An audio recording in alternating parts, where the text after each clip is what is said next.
Hello, everyone, and welcome to my lunchtime chat that is sponsored by Our Black Hair Matters. And today we are going to talk about addressing the needs of textured hair using science to understand heat damage. So, the last time we talked about how collaboration and consumer experiences can advance scientific knowledge with it when it comes to hair. So, if you didn't see it, be sure to check it out. And that was last week's episode. But this time, we will be discussing some of the research that has been done to understand how much heat can be endured without the hair becoming damaged. So, there are engineers and scientists working behind the scenes, so we as consumers can be armed with evidence based information that can be used in knowing about the ideal products we should buy and determining if treatments would be detrimental to the health of our hair and how we should manipulate our hair to mitigate damage. We need to stay abreast so that we can make informed decisions. So, in case you are new to the platform, let me briefly introduce myself. Excuse me. My name is Dr. Crystal Porter, and I am a hair scientist and owner of Main Insights, a company that conducts scientific research to elevate the hair care industry. And this is a live online broadcast platform dedicated to elevating the Black hair care industry and empowering consumers and hair professionals with education that is driven and backed by scientific research. So, everyone who knows me knows I am passionate about moving the industry forward with evidence based hair care. And that is the main reason why I also assist hair practitioners in getting the data to validate their hair services. We are definitely always in this together. So, I'd love to know who is out there and who has joined me. Definitely put your name in the chat box and also let me know where you're from. And then also let me know, if you're a hair practitioner, put the number one in the comment box. If you are a consumer, put the number two. And if you are a researcher, technologist, or a scientist such as myself, put the number three. And then also share this broadcast. Make sure you are not stingy because there are others out there who are frustrated with the lack of information available when it comes to caring for hair and wasted a lot of money, time, and resources just trying to figure things out on your own. So that is why we created the Our Black Hair Matters movement. And so, one thing that I want to mention is that I do have a valuable resource. If you have curly hair like I do, it is the three biggest mistakes to avoid when caring for your curly hair. And so you can see that hopefully in the ticker momentarily. Yes, there it is right there. And so, if you would like to have that resource just so that you can know a couple of secrets, I find a lot of people making mistakes. And so, I wanted to lay out some of the science behind what it is that's going on with your hair. And then there are those of you who just would like to have a chat with a vetted professional just in the event that you want to just, figure things out and have someone walk you through some of the problems that you have having and some of the solutions.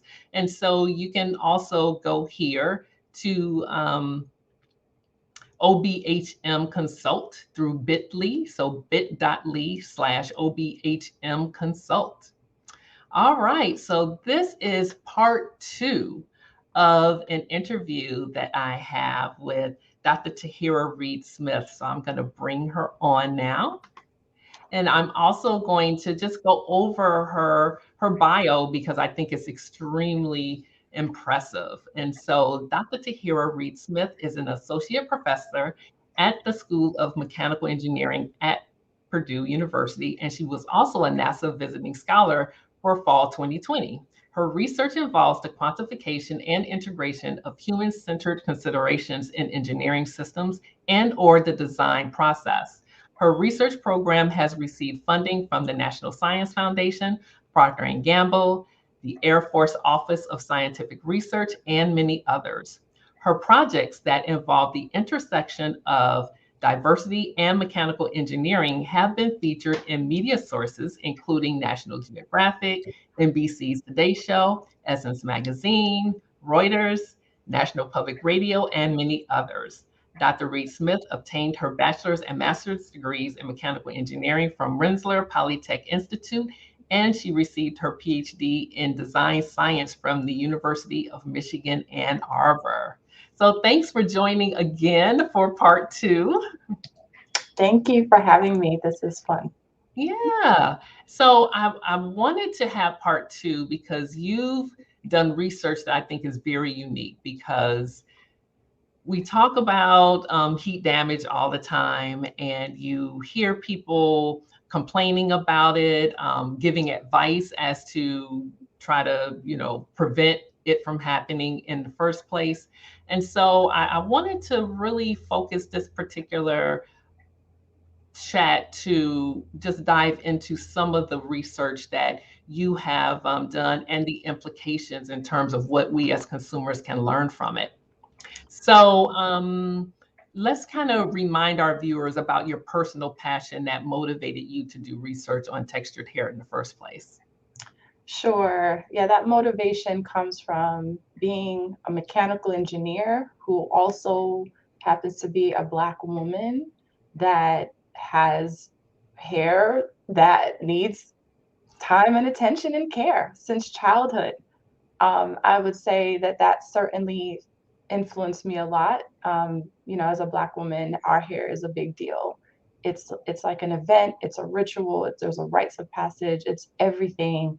And sometimes I use my glasses as a sort of a symbolic representation. I am who I am, and then mechanical engineering helps me see the world through this lens. And so, yeah, that's what my inspiration comes from. Awesome. And I think we share a unique desire in helping hair practitioners use science and technology to elevate the industry. And I have to say that the reason why I even know what you've been doing, or I was connected with you in the first place, is Charlotte Salone. Yeah. She is someone that you've worked with in the past, and she let me know that she has done collaborations with you. And so I was like, wow. So just curious about how you got started, and how did that lead to your first research project on hair? Sure. So, having my own research lab, I have a lot of autonomy on what projects I do. So, even though I did work in design process methods and looking at human centered consideration, hair care and women doing their hair, that's human centered to me. It may not be directly tied to design process, but it's still engineering and I have that background. And so natural hair movement was like huge, it's still big, but there's just sometimes movements peak and it's just all you hear about. And the big complaint at the time was heat damage, avoiding heat damage.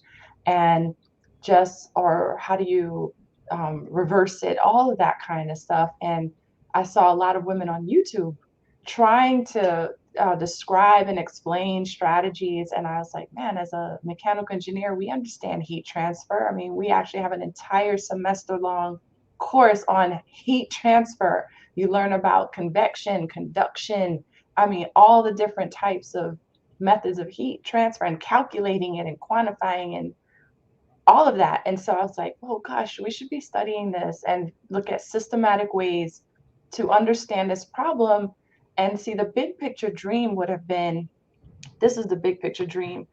At the end of a rigorous set of studies, you have almost like a chart that you can refer to where you can find your like maybe some key hair parameters that are easy to measure. And I even thought about things that you could send to people, but easy to measure hair parameters that you could go up there and say, okay, it's more than just my curl type, it's my porosity, it's the this and that.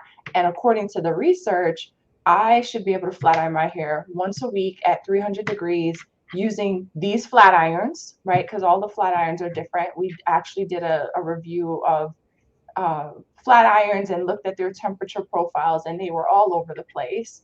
They were, titanium versus ceramic. Some said for fine hair, some said we looked at that and we saw so much discrepancy. Like what you do with one flat iron, you can't do with the other for your hair type, which is just fine, coarse, textured. That is such a one-dimensional way to look at hair. But anyhow, yeah, that's sort of my passion and what I'd hope to see happen with hair.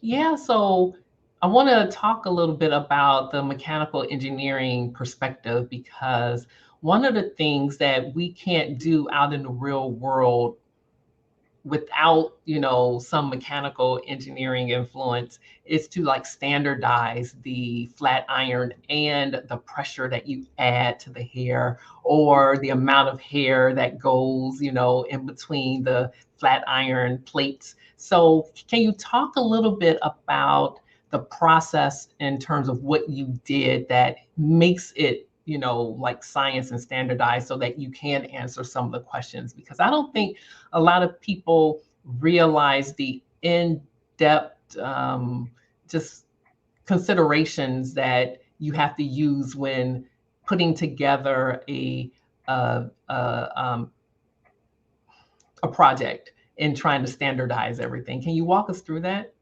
Sure. So we did some early stage work, even though it was a PhD project, which was about 5 years of a student's time. Wow. 5 years of a student's time in a dissertation, and it felt like just the tip of the iceberg with what was accomplished in that time. And some of the methods that were used, my colleague Amy Martinet, she has a thermal energy heat transfer research lab where she looks at heat transfer at the nanoscale. And nano is so, like, how do I describe nano? Hair is at the micro scale. That's the size of hair. Nano is even smaller than that. You need tools to see things at the nanoscale, and she can study things at the smallest scale. So micro is just a little bit bigger. And she had equipment, thermal imaging equipment, and there's all these other methods and techniques that help us quantify and do experiments to verify some things. And so one of the big ones was applying a historical method called the Angstrom's method to studying something called thermal diffusivity of hair, which is essentially thermal diffusivity measures the rate at which heat transfers through a material, from the cold spot to the hot spot. Like how fast does that happen? I know a visual, one of my friends once showed me, is like you put your arm out and you apply heat at the tip. How quickly would the heat move from here to your shoulder? And that's sort of thermal diffusivity, if you want to visualize that. And you can imagine, for people who care about heat damage and hair care, boy, yeah, you'd like to know how fast the heat is moving through your hair and what is it doing. And if we understand that, can we predict something? Can we do modeling? And so some of the techniques used included modeling and experimentation. So the Angstrom's method became critical and important because it was grounded in sciences from the 1800s. Okay, they used the Angstrom's method to study thermal diffusivity through wires. And so hair, well, it's not a metal, it's biological, but it's sort of a wire. Can we apply something that's well established historically to something new, like a hair context? When we search the literature to look at studies that have been conducted on understanding thermal properties of hair, there were so few on textured hair. I'm just thinking of a table from a presentation that I've done to show the references, the years, the hair types. It was like European this, European that, and there was like maybe one on some Afrocentric hair, one paper on that that we could find.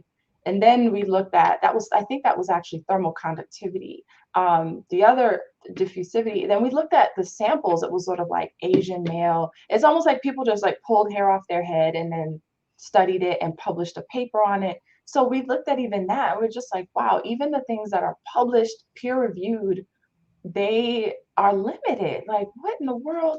It's 20. I mean, at the time we started, it was 2015, and that's what we could find.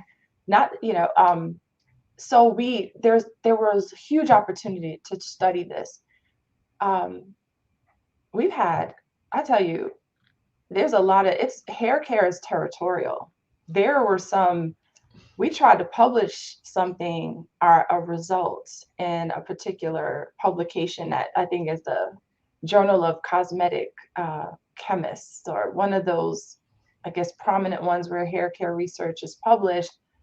And we had one reviewer on a paper, which we had never heard of. It's usually three reviewers, and that reviewer decided that we shouldn't publish it there. So, okay. And then, like, maybe not months longer than that, someone came out with a similar paper in that community. It is like, oh, they don't want to have to cite us. We are, someone came out, I want to say a year later, with a heat transfer type paper. Still wasn't as rigorous as our stuff because they weren't engineers, but we saw the politics. Like, okay, they didn't want to have to cite us.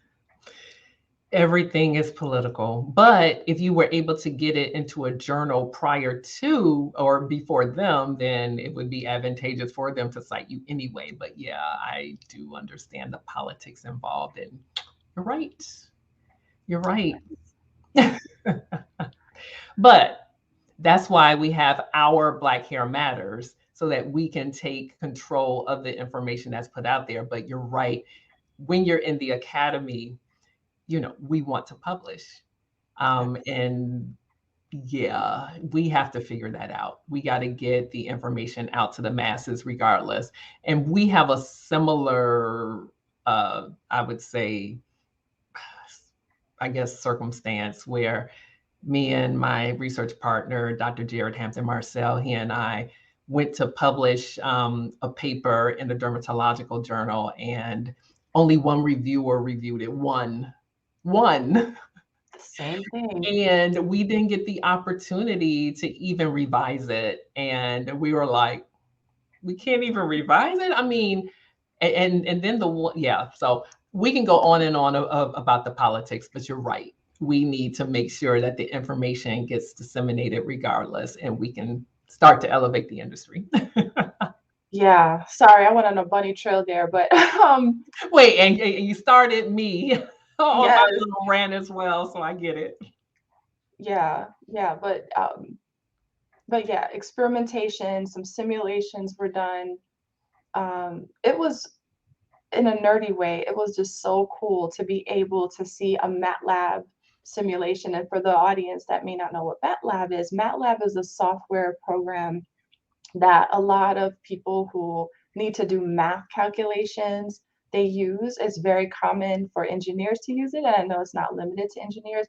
The company that makes MATLAB is called MathWorks, and you can, once you know how to use the program, you can generate plots and graphs, and um, you could get things to move. You could actually see dynamic activity, and that's one of the fun things is we actually have one that shows the movement of the flat iron. So as a flat iron moves from, say, the root to the tip of your hair, we have a graph that shows what the heat is doing to a strand of hair at a certain speed. And at a certain temperature. And we could see that, at a certain spot, like I say, a critical temperature, we see the graph go up and then kind of cool down. And it's really cool in a nerdy way because that's what happens in real life. So to be able to see a simulation capture it means that we're able to capture a realistic phenomena graphically. And so in a nerdy way, Black woman who loves hair nerdy way, that was just really cool. And maybe I need to find a way to maybe share stuff like that on YouTube so people can see it. Absolutely. And when you get that, let us know so that we can share it as well. Yeah. Yeah. And so let's get to the nitty gritty. Okay. So, what do we need to know as consumers based on the research results that you receive? Are there any takeaways? Sure. I would say some key takeaways that we found, and it still needs a bit more samples and work and effort, but we saw the clear relationship between like what happens when you're using the flat iron. If you're motivated by maintaining your curls, maintaining the strength, or if you're more motivated by the styling. And so we actually have a public paper in Cosmetoscope that has a graphic that helps you to see that relationship. But essentially, it's sort of depending on what your objective is with hair health, um, what the citizen science community is essentially finding on their own, it's getting backed up by some of the research. So for example, some women who are just no heat on the hair, they're noticing that their hair is stronger and their curls are maintained. And if you are, and I know some people who call themselves a straight natural, they're straight natural, where they have been intentional about using the flat iron to help train their hair and straighten it, and don't know how strong it is, but it's a trade-off. So just understand there is a trade-off between applying heat to your hair and achieving strength and maintaining your curls. Some of the other things that we found, a lot of our work was proving some fundamentals, is sort of making sure that, say that again, proving that that method, the Engstrom's method, can be applied to hair fibers or hair, and then some others that were just looking at experiments um, based on a variety of hair types, not just textured hair. We didn't have access to a lot of textured hair, but just understanding again how he, if there was any statistical significance of the hair properties, the differences in the properties once heat was applied. And with for some of the samples that we had, we didn't see too much difference, but I feel like there's a lot more work to be done in that space. So I'm gonna go back to something you said earlier because we've seen it in the laboratory when I was back during my L'Oreal days, and we had a similar device that you had, which is a standardized way to flat iron hair. And so we noticed some things about the different types of flat irons, but we didn't do it to the degree that you did. Mhm. So you were saying earlier that the results were all over the place when it came to different flat irons. Can you share? I mean, so were, do you think the brand of the flat iron matters or the type? I mean, so what from what you saw can you share, because of course you have all these claims about this one is better because of these particular reasons. And so I'd just like to hear your perspective. Sure. So there is an opportunity and a need to really study the flat irons as, say, consumers or outside of the lab, labs that make these. But what we saw just by comparison of what they're, we actually published this in a conference paper, but what we saw that there were differences published. So like one brand, we didn't list the brands. It was sort of 5 brands. So we just didn't want to, shout anyone out. But one brand said, okay, you can use this temp. They were ceramic. This temperature range is just fine hair. This temperature range is normal hair. This temperature range is coarse hair. Nothing on how, I think you talked about this, clamping pressure. Nothing about how many passes are okay. Nothing about porosity and other factors that describe hair. They just went off of fine, normal, medium, coarse, whatever. And some of them gave temperature ranges. So some lower end brands had low, medium, high, like no temperature, right? And then the hair, the corresponding hair. You could literally see where one brand said, okay, maybe 300, let's say one brand said 300 degrees is okay for fine hair, and another brand says, 350 and up or something. So I have a feeling that some of it, so to me, I'm like, well, 300 degrees is 300 degrees and fine hair is fine hair. Why is one saying this? Why is another saying that? Because I know that what we can figure out is that when they design these flat irons, they factored in some of the sort of imperfections with how the heat is kind of coming through the plates.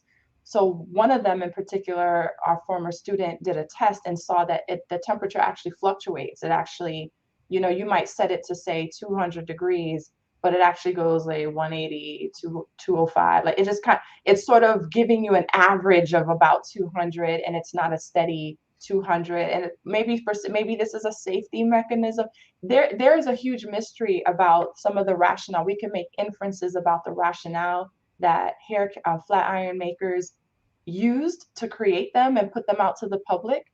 And there might be some technical information that they haven't published because it's maybe proprietary. But what I could almost gamble is that I know whatever tests and experiments they did not do a lot with textured hair.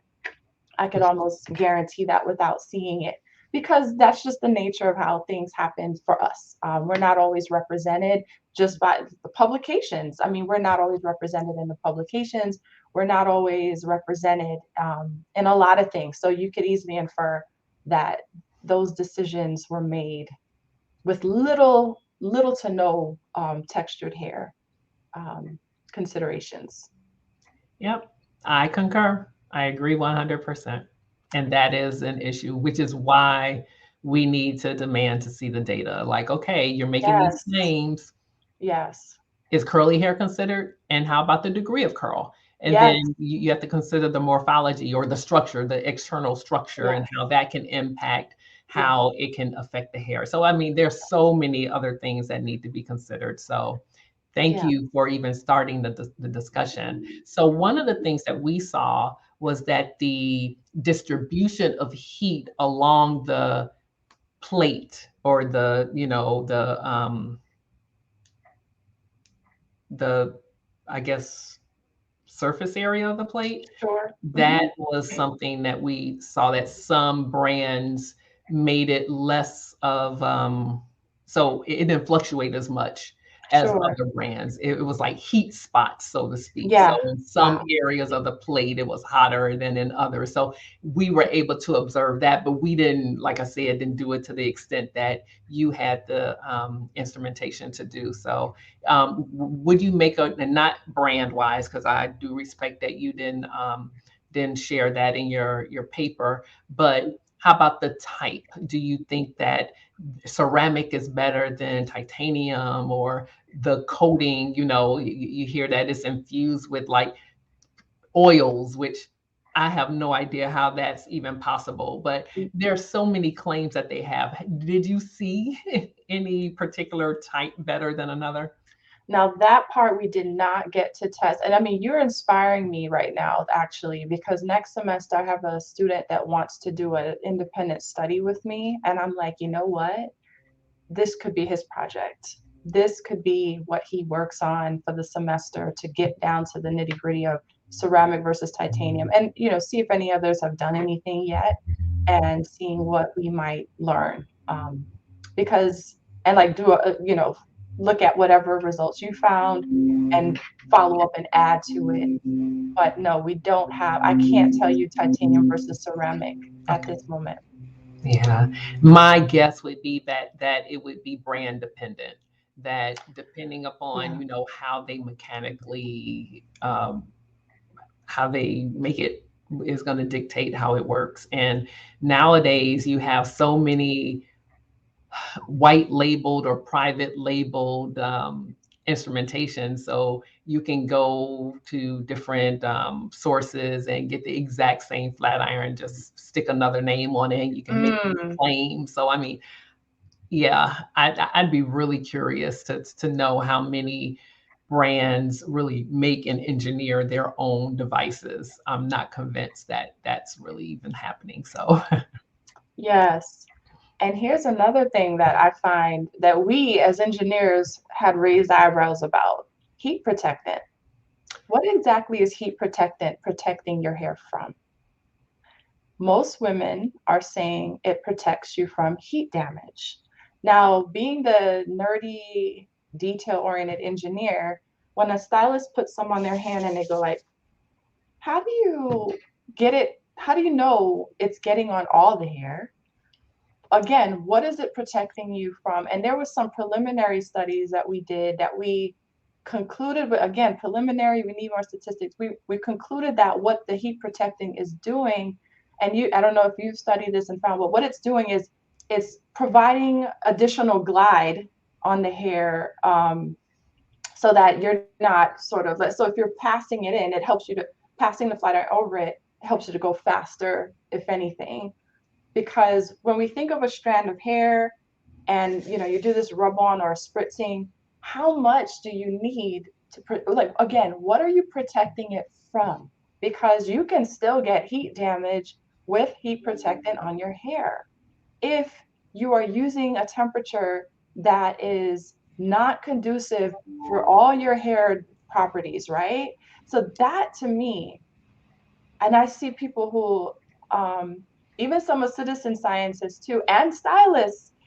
My colleague went to get her hair done, and not knowing that here's a heat transfer expert sitting in the seat, this woman says, "Hey, do you want me to use this diamond?" She used the word diamond something heat protectant.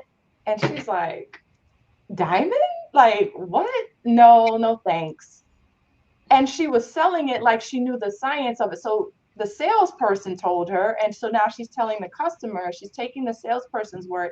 So these are the things. Heat protectant to me is a huge topic that needs some good unpacking. What is it In- protecting you from? Interesting you say that, because one of the things that we could see is that, well, you probably are aware that hair is more fragile. It denatures more readily when it's wet. So you Yeah. actually decrease the denaturation temperature when it's wet. And Mm. so sometimes the heat protectant helps it.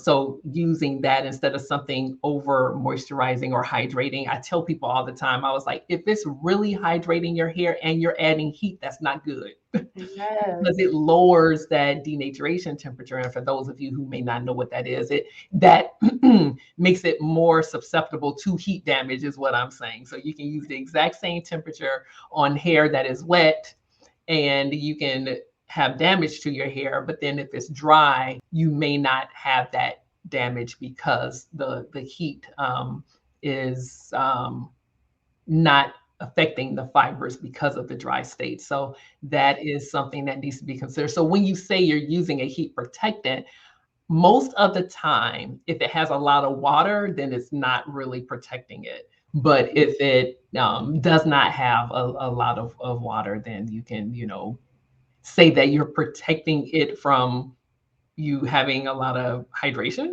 or moisture. I mean, so it depends on the perspective that you're taking. But yeah, Mhm. all these things need to be considered. Yes. Yeah. So thank you for that. So no, there is not a particular good flat iron, and it really depends on the mechanics of how it's made. Yes. Wow. And so yeah, we need to dig more deep into that. So thank you.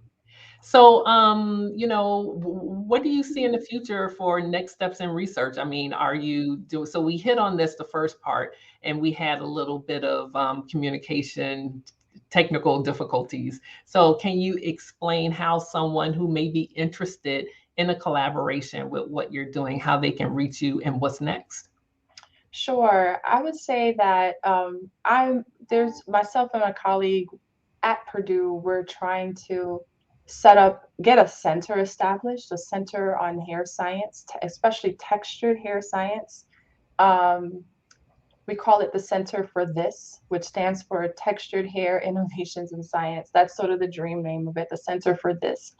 And invite companies to be a part of that, to pitch in and provide financial resources that could be used to do a lot of this research that they all would be interested in. But to reach me, send an email, whether you're a small or large company, whether you're independent, send me an email because there may be some creative ways we could work together.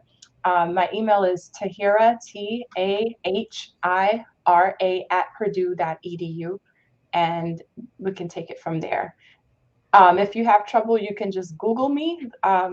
Might be easier to find more with just my first two names because I'm newly married and Google's still learning that I have Smith. But you can Google Tahira Reid, and you could find me at Tahira Reid Purdue. You can find me that way as well. And I will include that in the chat as well. I'll make sure that everyone has that. And yeah, so thank you so much. Thank You know what? So People have been bamboozled, and it's time for us to set the record straight. I am so excited that you want to have a center. As I have mentioned before, you can count me in on any type of support that you need that I'm capable of helping you with. Yeah, we are all in this together. So thank you. Thank All you. right. So remember, everybody, that our Black Hair Matters, we are in charge. And you can see with the discussion we had today, we are making it happen. And as always, take care and love on hair. Bye-bye.